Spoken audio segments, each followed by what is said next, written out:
Auckland, New Zealand's commercial capital and home to a variety of progressive international businesses. A tech-savvy city with advanced R&D facilities and a unique infrastructure that allows big businesses to thrive on a world scale. Combining state-of-the-art technology and incredible lifestyle options, Auckland is renowned for being one of the most business-friendly and livable cities in the world.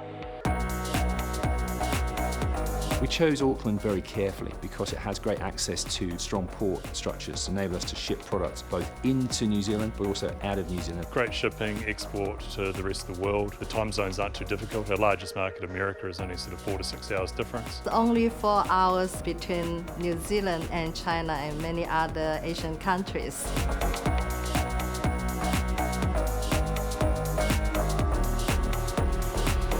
The physical location of your office doesn't matter as much as it used to. So most of our infrastructure is actually in the cloud. The technological links here are really first class. The improvement in communications has been fundamental to the growth of this business. It really has brought an office in the Midwest of the US and an office in Auckland together.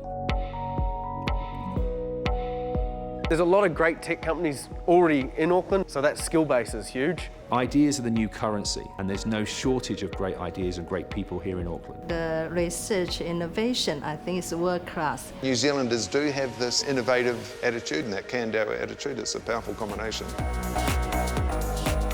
One of the great things about being in Auckland is the access to a really skilled and stable workforce. We find it really easy to attract international talent, skilled people who can help us build things like the solar car here. The people, the culture, it's just a really fun, easy place to live. We've got a pace of life that is second to none. I've lived and worked in many parts of the world and I couldn't think of anywhere better to be.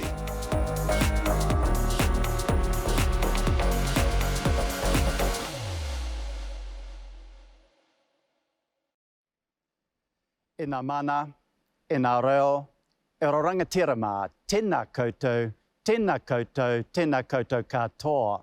I'm Phil Goff, Mayor of Auckland. May I acknowledge everyone attending today's session, leaders of the APEC member economies, representatives of the APEC Business Advisory Council, delegates, ladies and gentlemen. I'm sorry that we're not able all to meet in person and that many of you will be unable to experience our beautiful city of Tāmaki, Makaurau this year. However, I hope the video you've just seen has given you a small taste of what our region has to offer, and may I extend a warm invitation to you all to visit when our borders reopen. You'll be able to enjoy our incredible natural environment, our world-class arts, entertainment and cultural activities, and the manaakitanga or hospitality that Aucklanders are famous for.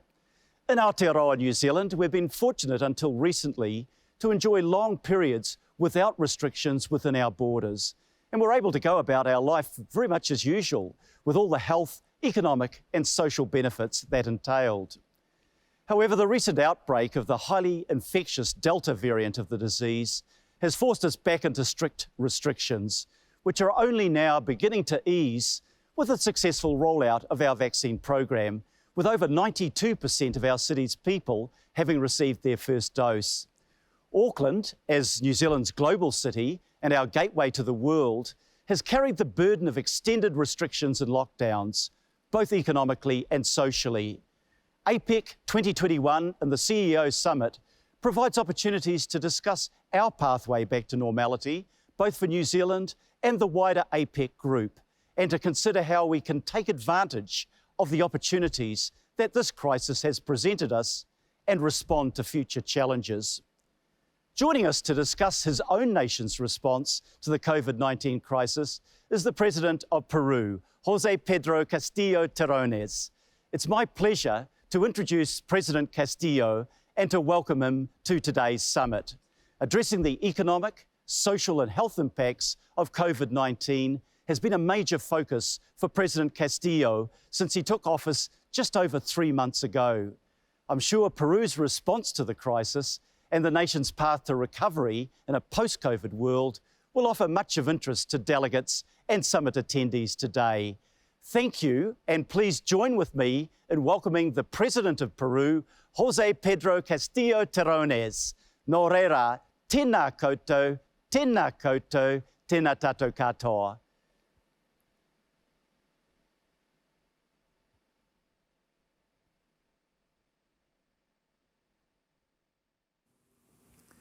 Distinguidos líderes de las economías, miembros de la APEC, distinguidos representantes del Consejo Consultivo Empresarial de la APEC, señoras y señores, reciban el saludo cordial del Gobierno y el pueblo peruano en circunstancias en que, al igual que todos los países miembros del Foro de Cooperación Económica Asia-Pacífico, venimos enfrentando los grandes desafíos que ha impuesto la pandemia del COVID-19 al mundo entero.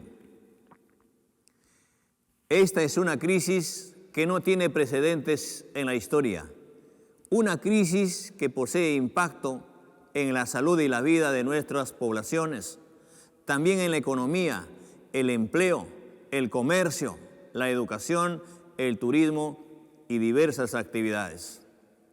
En los últimos 2 años, la pandemia se ha extendido por 200 países del mundo, lo que nos ha obligado a adoptar medidas extremas para frenar el avance de la enfermedad y su impacto.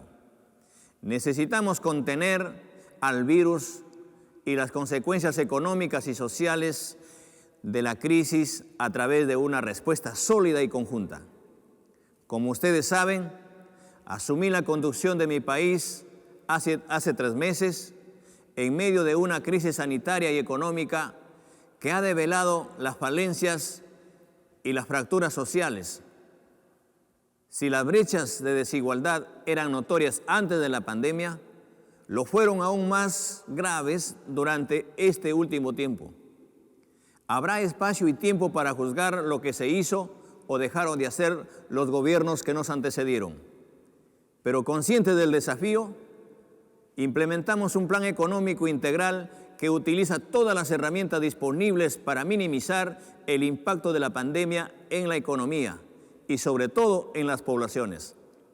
Durante este tiempo, el Estado peruano ha enfocado la asistencia desde las familias vulnerables a través de subsidios hasta las empresas por medio de herramientas de liquidez y garantías crediticias. Para evitar que los efectos negativos de la pandemia se perpetúen, también hemos implementado programas de apoyo a empresas, especialmente a las pequeñas y medianas, con el objetivo de garantizar la continuidad de la cadena de pagos y brindar las condiciones necesarias para la reactivación.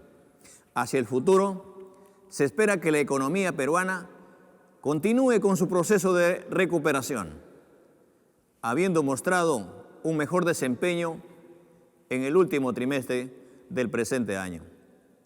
El gasto público seguirá contribuyendo a la reactivación y a la generación de puestos de trabajo, a lo que se suma la reanudación de la ejecución de grandes proyectos de infraestructura que mi gobierno ya viene impulsando.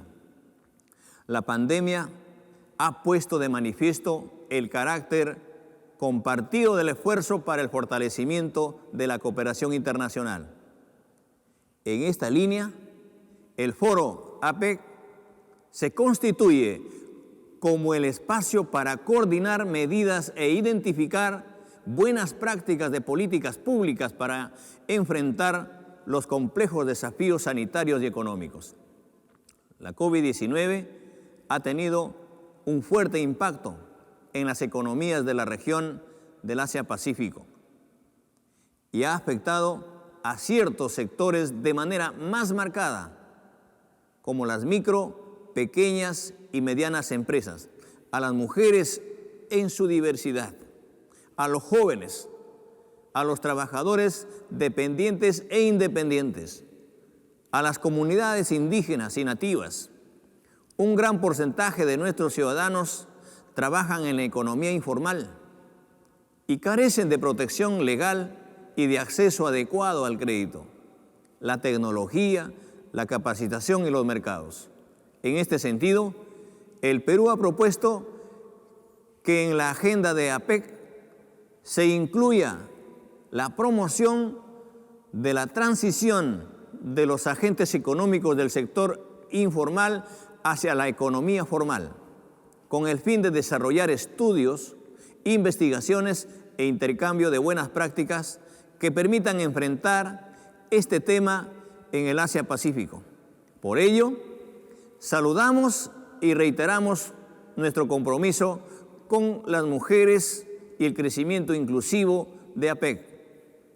Por otro lado, también quiero destacar el rol de la innovación y, en particular, el impulso de la investigación y el desarrollo científico y tecnológico con aplicaciones productivas. La innovación es clave para promover y mantener la competitividad y la eficiencia de las empresas nacionales. Asimismo, debemos prepararnos colectiva e individualmente para enfrentar emergencias y desastres naturales que sabemos ocurrirán con mayor frecuencia e intensidad como consecuencia del cambio climático. Los retos son enormes y tenemos la voluntad y la convicción de seguir trabajando para salir de esta crisis, pero sobre todo para avanzar hacia un proceso de desarrollo que sea más justo, igualitario y sostenible. El Perú es una economía de mercado con enfoque social y abierta al comercio. Somos destino de una importante inversión extranjera directa, al contar con un entorno propio que garantiza la propiedad privada y el respeto al Estado de Derecho. Mi gobierno apuesta por un crecimiento con equidad social que contribuya a una reducción efectiva de la pobreza y la desigualdad. Finalizo mi intervención ratificando la vocación del Perú por estrechar sus relaciones con los socios económicos de la Cuenca del Pacífico y reitero el ofrecimiento de mi país para ser sede del foro APEC en el 2024, que estamos seguros contará con el decidido apoyo de las economías. Tengan ustedes la certeza que el Perú seguirá promoviendo una agenda de crecimiento económico de calidad que reporte beneficios para todos y augure una prosperidad compartida. Muchas gracias.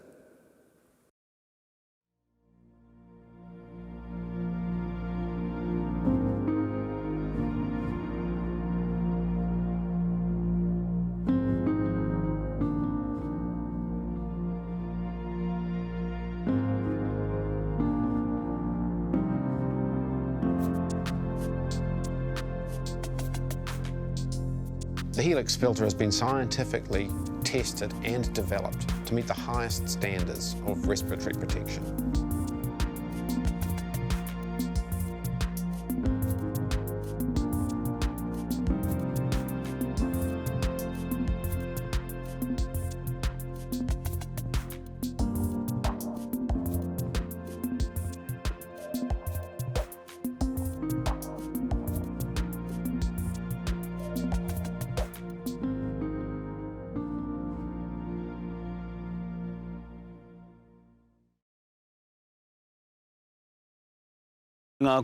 Isn't it great to hear from international leaders across the APEC region? His Worship the Mayor of Auckland, Phil Goff, with the introduction to President Pedro, Castillo, Terrones.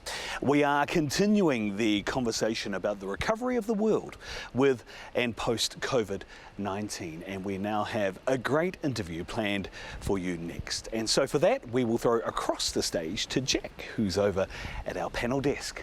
Tēnā koe, Julian, thank you very much. Helen Clark served 3 successive terms as Prime Minister of New Zealand before becoming the United Nations Development Programme Administrator for 2 terms, the first woman to lead the organisation.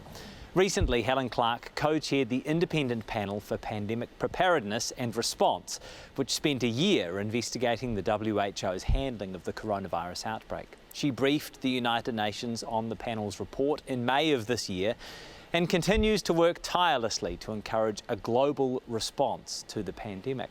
Helen Clark is with us now live. Tēnā koe and welcome to this year's APEC CEO Summit. Greetings to everyone at the summit. I want to begin with the big picture, given the theme for this morning is the state of the world. What do you assess is the current state of the pandemic? We're still in the middle of it, unfortunately. And what the WHO is now saying is that because of the very inequitable vaccine rollout, that alone is probably protracting it at least a year longer than it need have run. We're looking at 5 million plus reported deaths at the moment, but The Economist just in recent days has estimated that actually the death toll is probably nearer to 17.9 million. We're looking at 250 million cases reported. If we applied the same ratio as The Economist has, maybe it's closer to 750 million. So it's a disaster.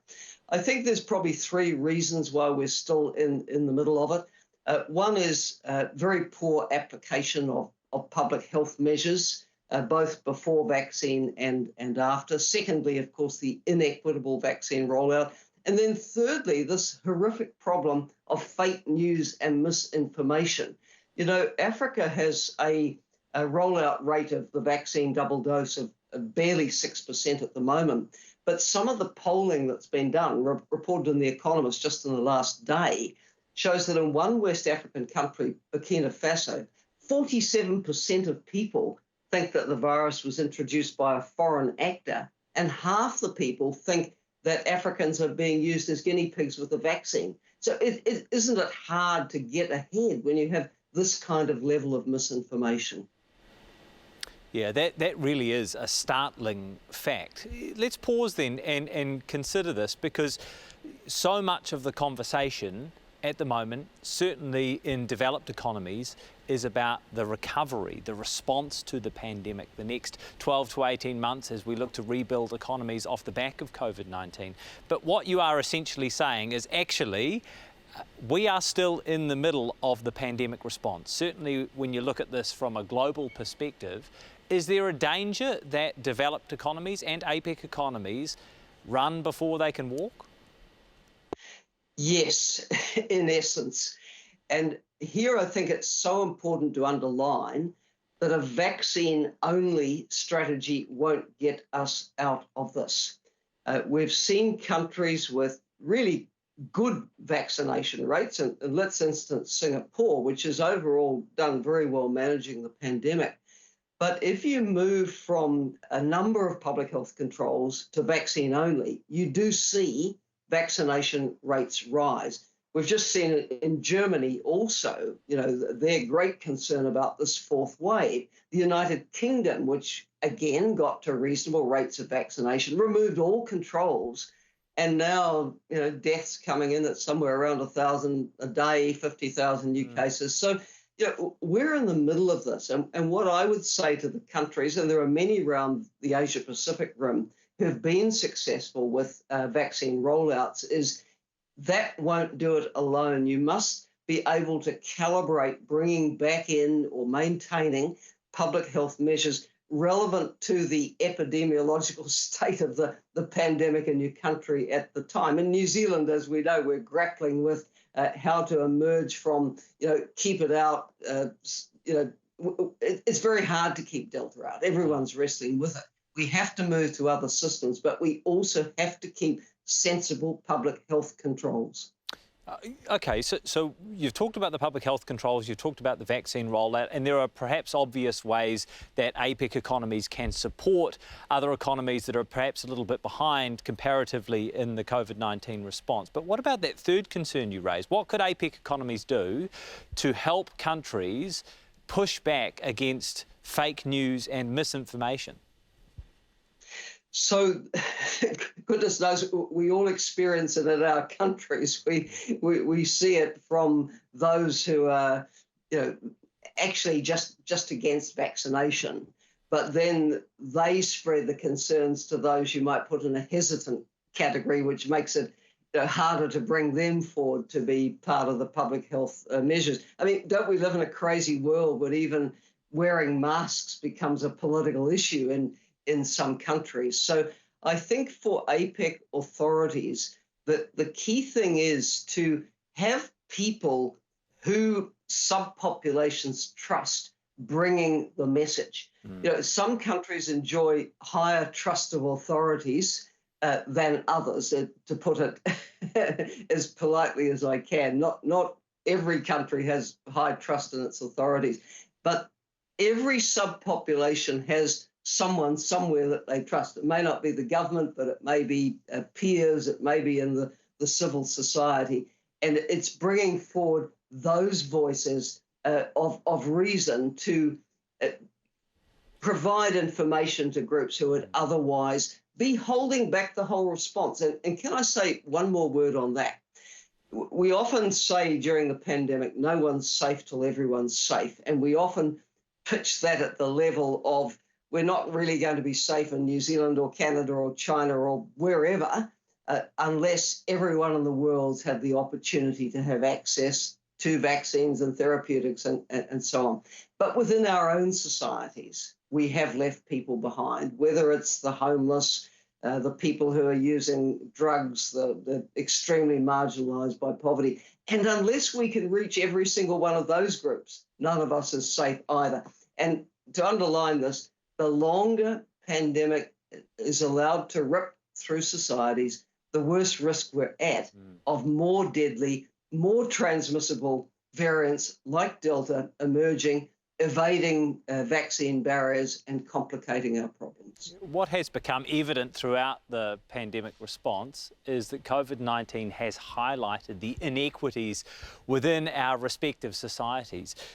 In the independent panel for Pandemic Preparedness and Response report that you presented to the WHO, you identified quite distinct differences in countries' handling of the virus.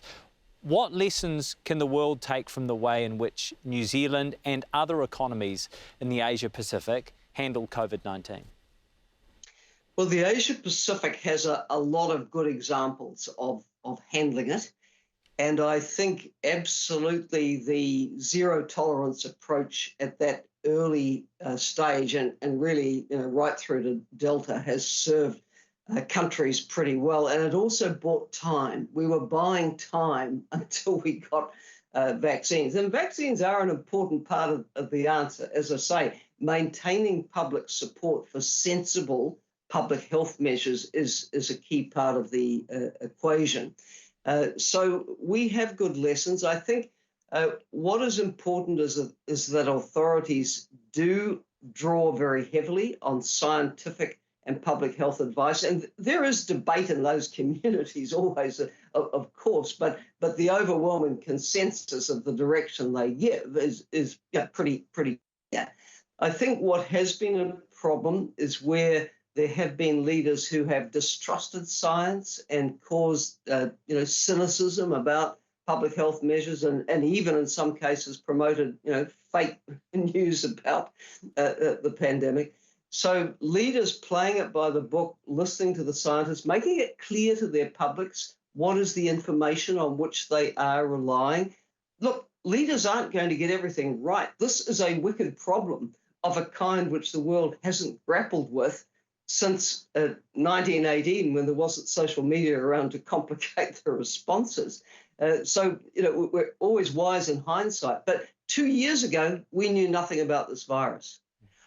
Let's single out for praise the world's scientific community and its collaboration. Without it, we would be in an immensely worse position today without the vaccines, which give us that added hope of being able to get through this. Can you speak to us a little bit more about the ways in which COVID-19 has exposed the inequalities within our societies? Yes.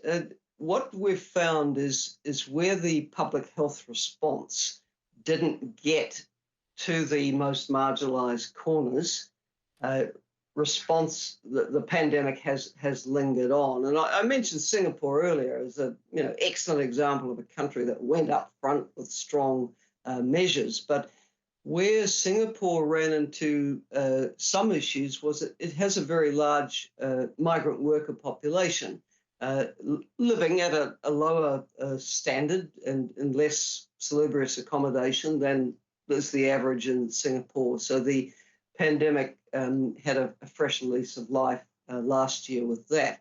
Now, there are many such examples where we have undocumented workers, for example, who are reluctant to come forward in case that leads to a deportation and their families back home are reliant on the remittances.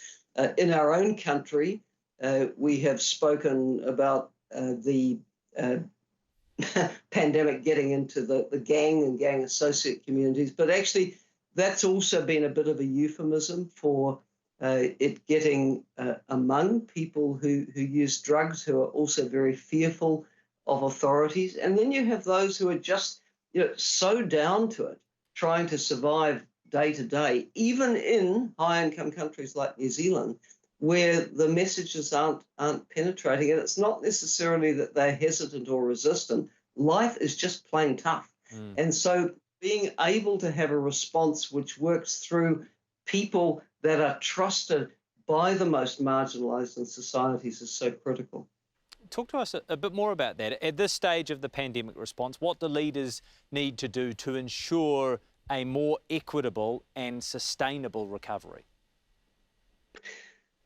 Well, I think that the best economic response to the pandemic has been the best public health response. And in New Zealand, for the most part, since May last year through to August this year, had a pretty good run. We did have a couple of not so long lockdowns in Auckland, which is really a problem. It's a major growth engine for New Zealand, our major city, the gateway to the country. It's the most exposed, and it's been hit the hardest.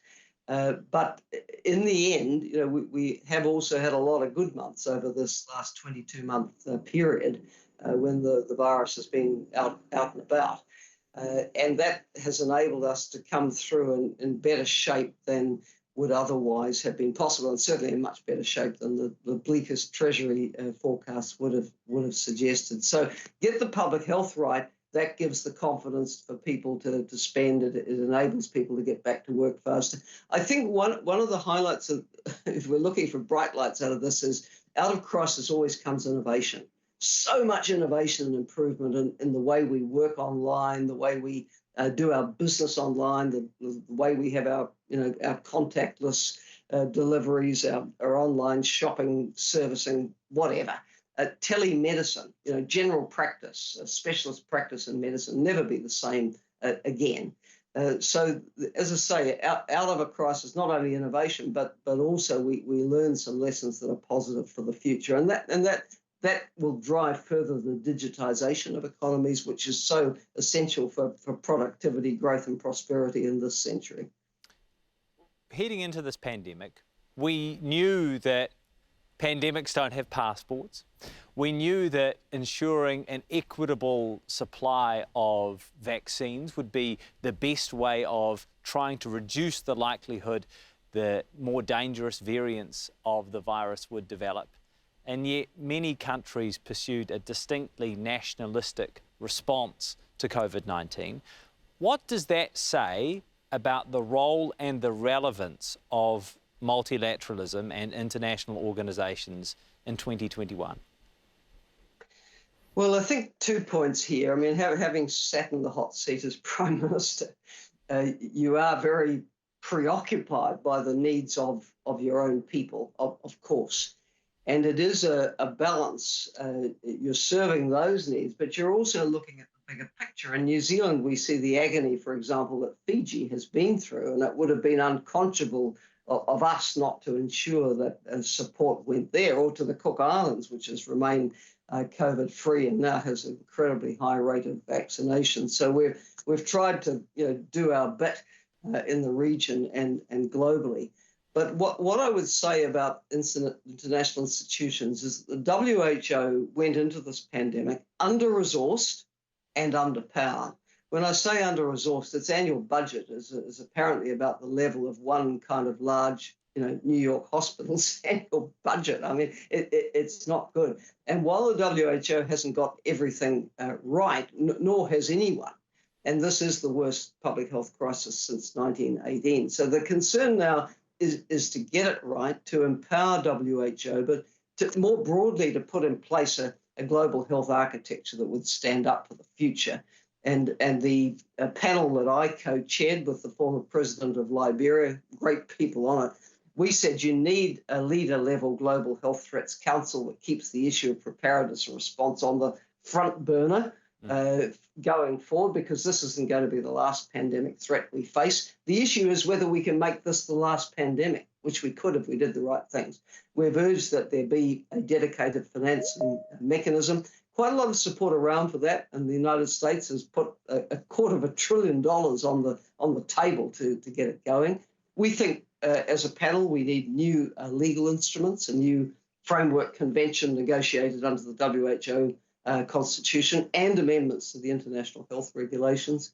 We think that the platform for collaboration on vaccines, therapeutics, diagnostics, other commodities and supplies needs to be redesigned on a global public goods model.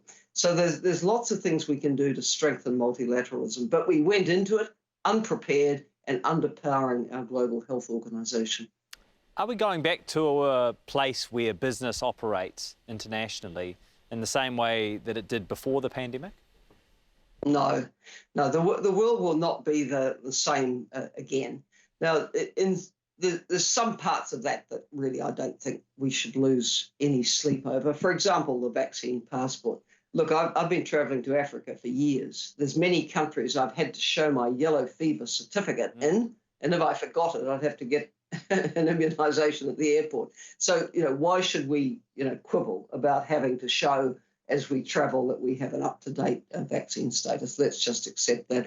But I think what we've learned from the pandemic is actually we don't need to be on a plane as much, and that's not great news, of course, for the airline industry, which would like to build the traffic up again. But we don't need to be. We can do a lot online. So it may be that instead of meeting, say, 4 times a year as a board, you do 1 physically and 3 online. We are going to be much more digitised as a result of this. And I think that's a good thing. Here we are meeting while the COP26 is meeting in Glasgow and very concerned about the world's carbon footprint. Well, probably what's come out of the pandemic by way of digital innovation is going to be helpful for that. Yeah, we began this conversation with what some might term was a pessimistic look at the state of the pandemic. Others might say is perhaps a more realistic view of the state of the pandemic at the moment. But let's end on a note of positivity and optimism. What at the moment gives you reason for optimism when you look at the recovery from COVID-19? Well, I often say that there's no point in being pessimistic because we're a long time dead. We have to, do the best to grab the positives that can come out of standing up to a crisis. Building back better or building back forward, whatever the phrase of the day is, that's what we have to aim to do. We can strengthen our national systems for pandemic preparedness and response, and we can strengthen the global systems. And all of that is good for business. Look, if we're looking at the world we're trying to create, clearly the pandemic's exposed all these issues of marginalisation and exclusion. So inclusion going forward is critical. Sustainability going forward, very, very important as per the COP conference. But there's a third factor, and that is building in resilience. Because if we don't have resilient systems like good pandemic preparedness and response, we're going to repeat these lessons over and over. And the zoonotic spillover diseases from animals to humans are coming at us faster. It's just a fluke, really, that we haven't had one emerge in the right conditions for a blow-up into a pandemic like the one we've got today. So invest in preparedness and your capacity for quick response. That's what every business should be saying to government in every country. Tēnā koe, nā mihi kia koe. Thank you so much for your time and your insights this morning. That is Helen Clark, the co-chair of the Independent Panel for Pandemic Preparedness and Response that reported to the WHO earlier this year, and of course, the former Prime Minister of Aotearoa, New Zealand. Ka rawe nā kōrero, Jack kōrua ko Helen Clark, e mihi ana kia kōrua. Helen Clark clearly articulated some key points at the iwi. It's so hard to get ahead in the current climate of misinformation. So following that lead, we do have more comments being posted up onto our platform. One, of course, is a question from Te Aniwa Patterson. Since misinformation is a factor, does this not show the lack of critical analysis? And shouldn't there be a responsibility within the education system to focus on fostering critical thinking? Reconsider the effectiveness of the education system to navigate the real world. A very poignant question there, Te Aniwa. Thank you for that.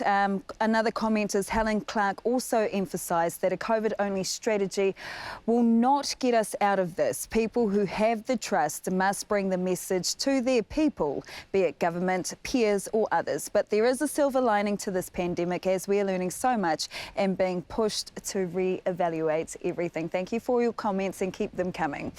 Hoi anō, the issues raised during the conversation with Helen Clark led us perfectly into the next panel discussion focused on trade in a COVID world. The pandemic has put pressure on global supply chains, disrupted trade flows and significantly impacted the wider economy. Almost 2 years on from the start of the pandemic, the situation remains uncertain and continues to change quickly. This next panel will discuss how APEC economies and businesses can work together, mahi-tahi, to navigate the global trade environments and make the most from the opportunity to create a more resilient, sustainable economy. Now you can see an empty chair next to me. That's because our man of the hour is over on the other side at the panel desk. Kei a koe te wā, Julian. Tēnā koe, ori ni ngā mihi nui kia koe. Thank you for that, mihi, man of the hour. I like it.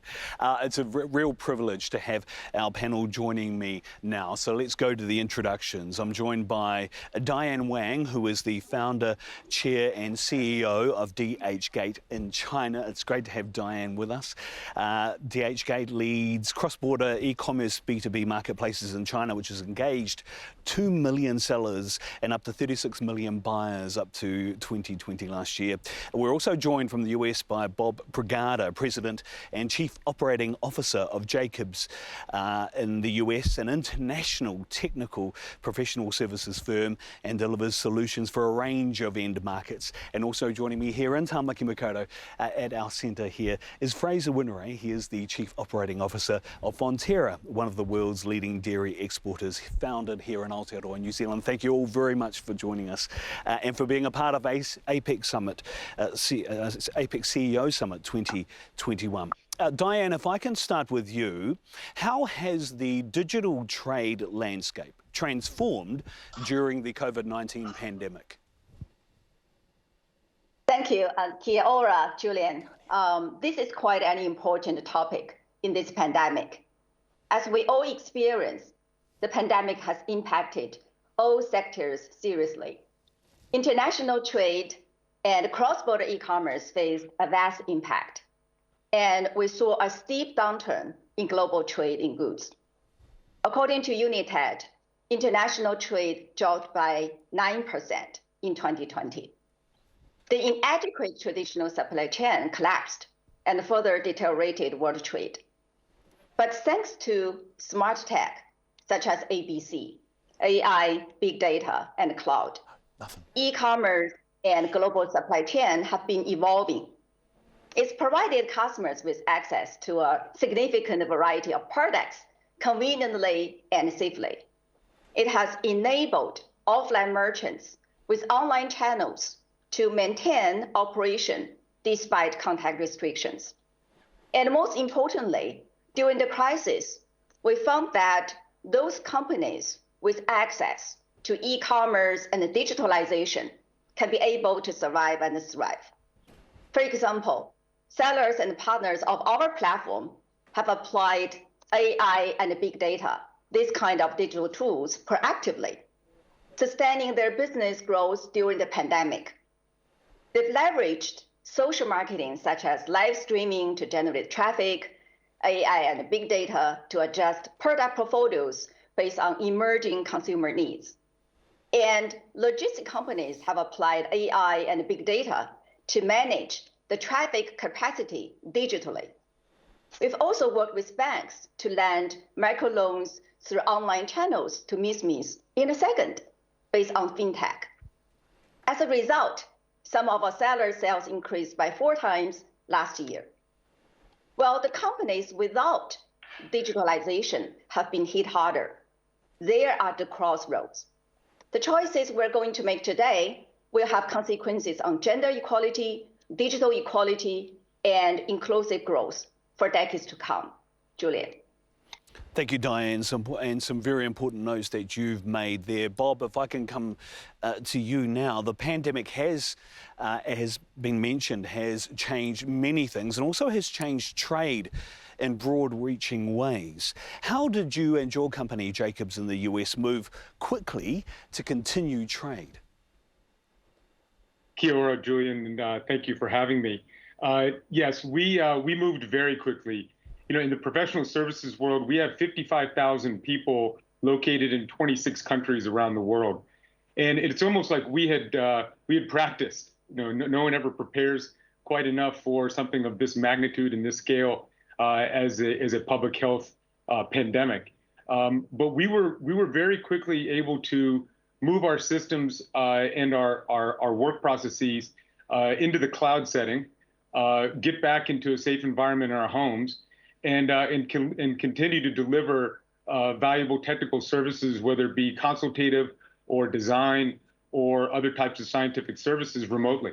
And we were able to do that probably within a matter of 10 days as we kind of moved from east to west in the geographies that we serve. I think the areas where we were challenged is, of that 55,000 people, 30 to 35,000 are in technical services in office settings. But about 20,000 of our folks operate and report to on sites. We operate and maintain water facilities and utility systems and different other public services in communities. And for those folks, and they really are the heroes of our company, they continued to go to work every single day because the utility systems don't stop in the local communities. And Julian, maybe an example right there in Auckland, we are the program manager for the Central Interceptor for water care in Auckland. And our team there continued to work day in and day out in safe conditions. And I'm happy to say we're able to stay safe during that period as well. And Bob, how confident are you that the changes that have been made can be maintained, not just now, but also going forward? Very confident. Very confident. I'll put in perspective, Julian. We have about 4 million square feet of office space. In fact, if anybody in the audience needs some office space, please give me a call afterwards. We have rescaled that entire footprint and are now able to operate in more of a hybrid model. So our preparedness in the event of hopefully not a public health scare, but definitely with climate response and climate action, we are susceptible for different types of natural disasters.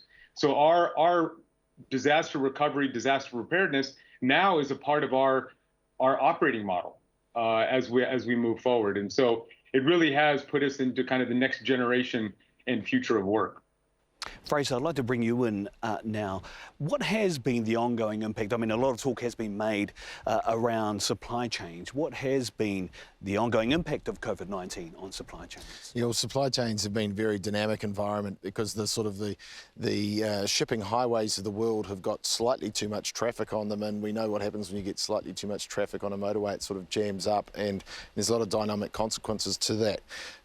We actually had a record shipping year last year, but that was with a lot of hard work from our teams, our partners, our global partnership with Maersk, and that's been critical for getting safe nutrition through to the APEC economies and 130 countries around the world. 8 of our 10 largest markets are actually in APEC. So the supply chains have been challenging. I think we have to expect that's not going. The traffic jam's not going to unwind anytime soon and plan for that. But it's also important to keep the confidence going with investment around the region and new products and services which are coming up because consumer dynamics and employee dynamics are changing. And as Diane mentioned, the innovation in digital systems, we're putting in innovation centres, more innovation centres closer to the market, because instead of having a food service channel which might have been ex-home, it's now food service channels in-home. And so we're putting one actually in an innovation centre in Wuhan as well as many others throughout the Asia Pacific region, because the function and requirements of what we provide in terms of nutrition are changing a lot. But supply chains have been important. If I could add one thing, Julian, there's been a lot of very important restrictions and changes to activities which have been necessary in many markets to keep people well. Like a surgeon, though, it's important we take the things out of the pandemic patient when they're no longer required, as in an operation, because and not just leave all of the things there. So I think it's really important, as we give effect to the APEC vision, that we unwind these things when vaccination rates and science allows us to. You did say that unwinding could take a while. I mean, how long do you think? And what's required to be able to potentially try and expedite that?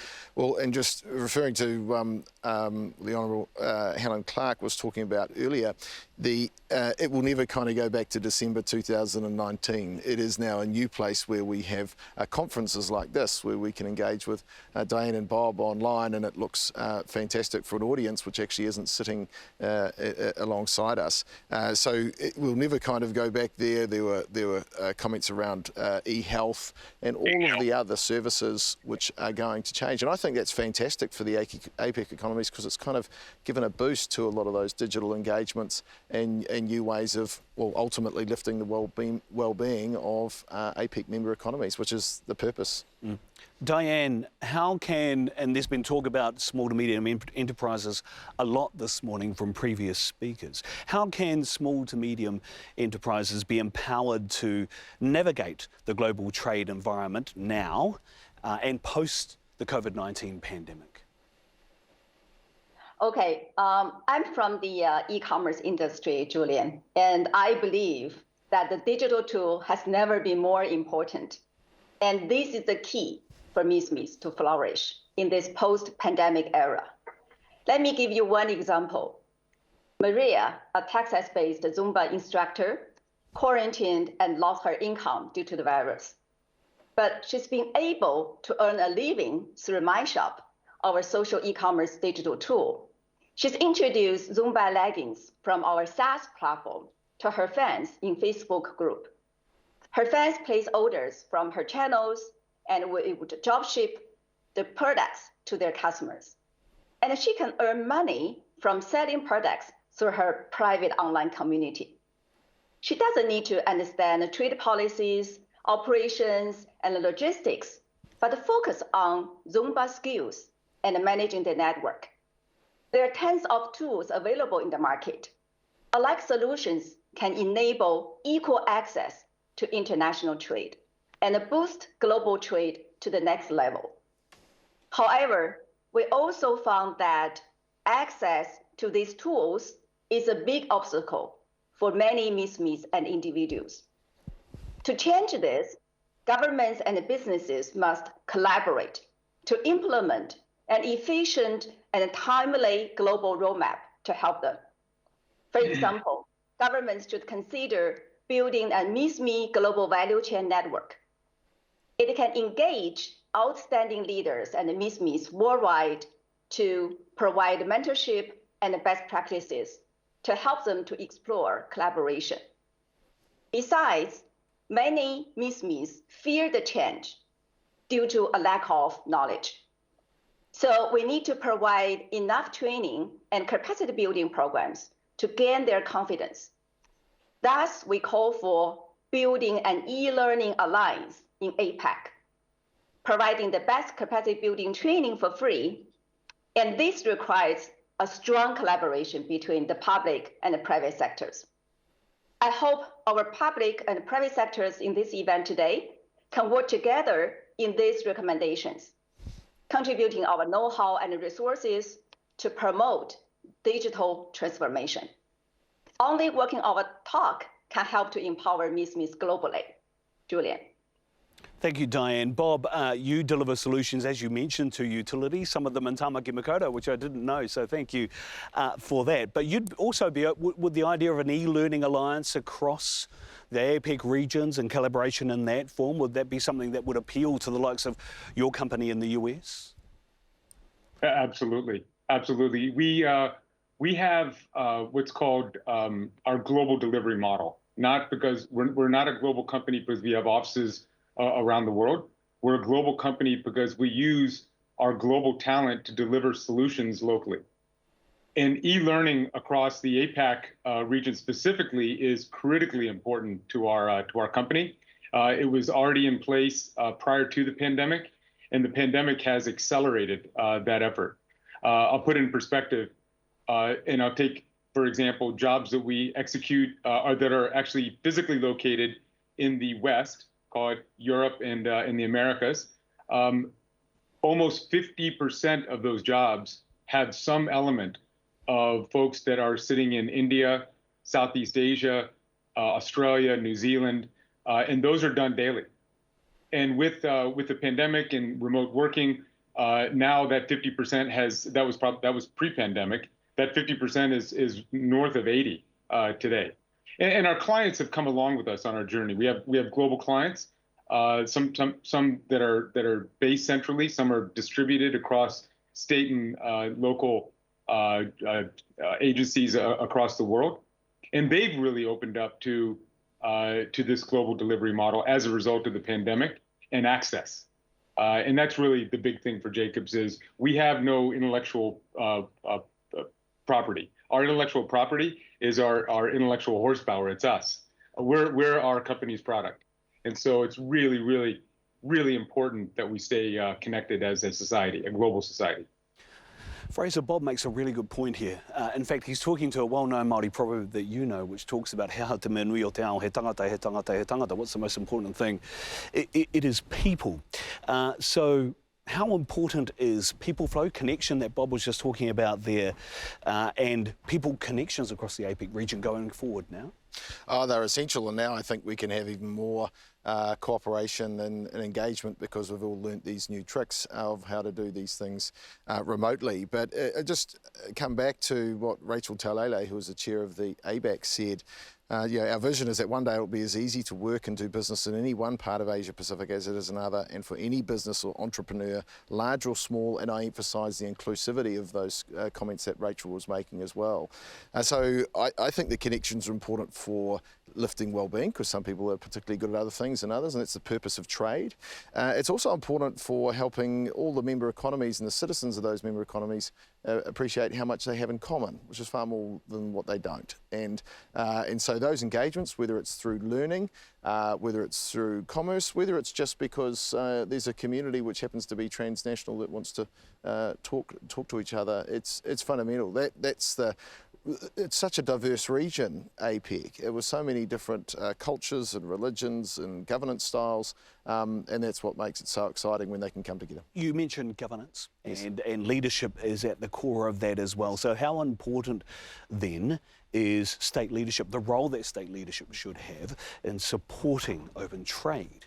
Yeah, well, citizens will look very closely at the arrangements between member economies to see are they getting on well. We'll always look up to see is that a friendly arrangement, and therefore does that enable activity to happen between those economies. And so that provides a protective cloak, or korowai to use a te reo term, for people to come together, because we need the appetite for investment and training, productivity, digitisation, innovation, and of course sustainability is one of the goals. That has to happen through partnership, but we'll all look very closely to the arrangements that our governance leaders put in place to enable us to do that openly. Thank you, Fraser, and my thanks to our panellists again who have joined us today. Diane Wang, founder and chair and CEO of DHgate in China, Bob Brigada, president and COO of Jacobs in the US, and of course to Fraser Winere here in Auckland, the COO of Fonterra. Thank you all very much. Kia ora, tēnā koutou katoa. Let's hand you back now to Audie. Kia ora.